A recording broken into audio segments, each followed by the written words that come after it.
Hi, I'm Ashley with Greenery Florals, and today we're in the studio talking about my favorite ways to save money on your wedding flowers. So, if you've ever been curious about how much a luxury florist like myself charges for things, how you can save money on your budget, regardless of what it is, then you're definitely going to want to stick around. Okay, so we are having a casual day today in the studio, and it got me thinking about some of the ways that we really like to help save our clients money on their wedding flowers. So, just to give you a little bit of context, we're kind of in the lovely to luxury range of floral designers. And what that means is there are actually ranges for how much your overall wedding budget is, how much you're willing to spend on flowers in particular. And so, our average wedding budget for flowers is inching up closer to that 5,000 and above range, meaning that we really have a minimum for sure of what we have. We ask that our clients are interested in investing with us, and that is in the 3,500 range.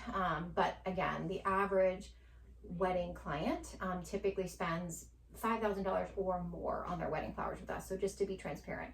But the reason why I'm sharing that with you is because I really, throughout my own wedding, floral design journey for my own wedding, felt that there were things that I could do to save money. And I still stand by that, even when a client is spending $10,000 on wedding florals or more. There are ways that we can save on the budget to get more for what you want. And if you have even just a couple $100s to spend on your wedding reception, there are ways that you can do that. So let's dive right in. So some of my favorite techniques for saving money are to get more bang for your buck with flowers. The cost of flowers has gone up 30% in the last, I think it's 9 months. It's crazy.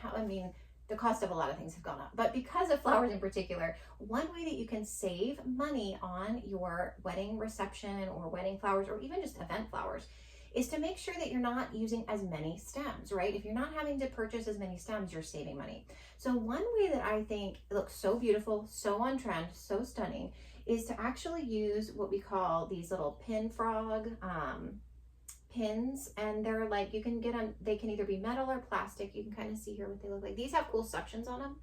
I have one in a bowl, suctioned to the inside of a bowl. And this is a really beautiful style that you've probably seen on Pinterest a lot. It's like an ikebana style, we call it, for floral design. And what you're doing is you're just simply placing, I'll show you once, because I've put this in here. And what you would do for like a smaller version even, we had these specially made, they have little holes in them, so you can just stick the stems right in there. So you would put this in your vase to get started on this idea. And again, suctions are cool. You can also, if you buy ones that don't have the suction in the back, you can get like a floral putty, put it all the way around the outside, and then you're going to stick it into your vessel. So low or small and low is really the idea here with this ikebana style. And then what you're going to do is you're just going to cut some of your stems. You're going to put a little water in here ultimately, but just to get us started, put some stems in. And what they do is they kind of get stuck into those pins. It's pretty cool. The little needle pin type things on the pin frog pin. And then you're gonna just cut. You don't need a lot. So take off any greenery on the base, but you don't need a lot of stems again for this. And then just kind of organically place a few stems in like a different directions. And look at that, 3 stems of Queen Anne's lace right here, if you can see. And that is stunning. You do maybe 3 or 4 of these on a farmhouse table. This looks amazing. Considering that Queen Anne's lace, let's say it's, even if you're getting it on the high end, a couple bucks a stem at most. This is a really reasonable way to add so much class and elegance on a budget to your wedding reception. So that's my first idea that I just love and that we tell our clients about, right? Like even if you're hiring me, I would say, here are some of the stems that are more reasonable. You could also, I specifically had some greenery here because greenery is also, can be expensive, but slightly less expensive certainly than if you were doing like focal flowers. So think about how you can get creative with the types of stems. Number one is always my advice. And then how lush or minimal you go with it makes a big difference. Similarly, in this same vein, I absolutely love using bud vases. I have bud vases in a variety of different shapes and sizes. They look beautiful, clustered across farmhouse tables, in the center of round tables. Again, here I just put a few stems in. These are actually faux stems that I picked up from, of all places, the Dollar Tree, as well as these bud vases are from Dollar Tree. And so a total of, this was one stem, I believe, and one vase. So $2.50 here for this beautiful little arrangement. I got them in a couple of different colors. And so again, you know, you could mix this with fresh greenery or just do faux, have them be like little keepsakes folks could take home at the end of the evening, like a really, really cute idea. A couple of my other just tips and tricks and ideas for keeping things on a budget, if that's where you're at with your wedding. There is no shame in that. I definitely was one of those people. I'm going to bring back the greenery here because I want to talk for a minute about foraging. There are ways to do this, and I actually have more information on our website. We write for articles for a couple of different publications, and we have talked about foraging on our Instagram. You can also find more information on our link tree about how we forage. You can find it on this channel. We have whole articles about it. So there are safety tips to keep in mind, and I'll go more into that in future videos.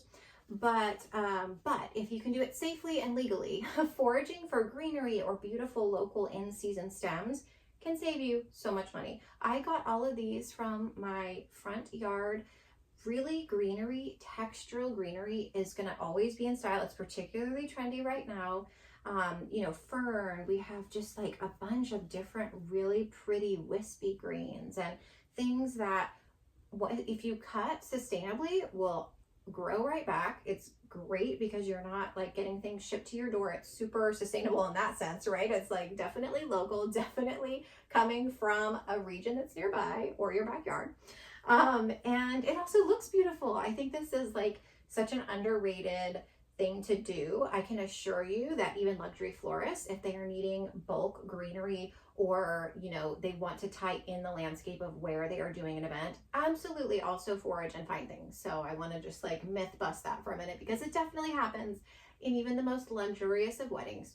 And so you too can get this look for $0 if you are able to, again, you know, be safe, make sure you legally are able to be on the property, wear boots, like observe your surroundings there. I'm not like, this is not a disclaimer to just go out and cut anything.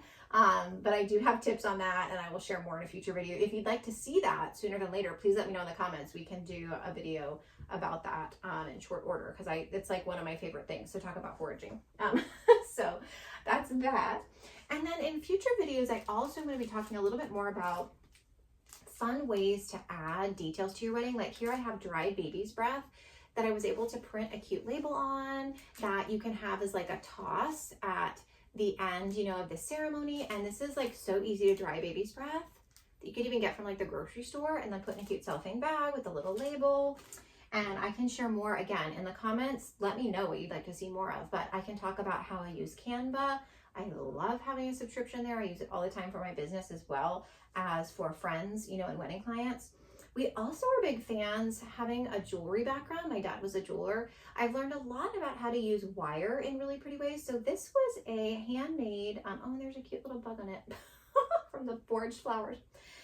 This was actually a handmade table number pick that I created from just simple gold wire. It has a little bit of an opening that you can put the piece of paper that has your table number on it. And then basically what this was made to do is just set in the arrangement. You can sit it right in.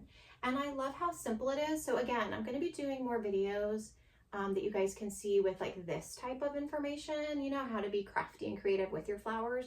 But I just think that's so awesome. So put in the comments. I would love to hear what you guys have to say about all of the above, about how you might be saving money for your wedding, anything else you'd like to see from us. But these are definitely my favorite ways to save money, even for my clients, right, who have larger budgets. You don't have to maybe go quite so lush. You can use forage greenery. Think about using bud vases or an ikebana style in order to really use what you have and bring that beauty out without having to go totally like maximalist. If you want to, you can too, right? But these are just some ways that you can bring in the floral design, bring in the beauty, and maybe not bust your budget too. So I'm excited for you to see me next time in the studio, and I can't wait to see what you have to say in the comments.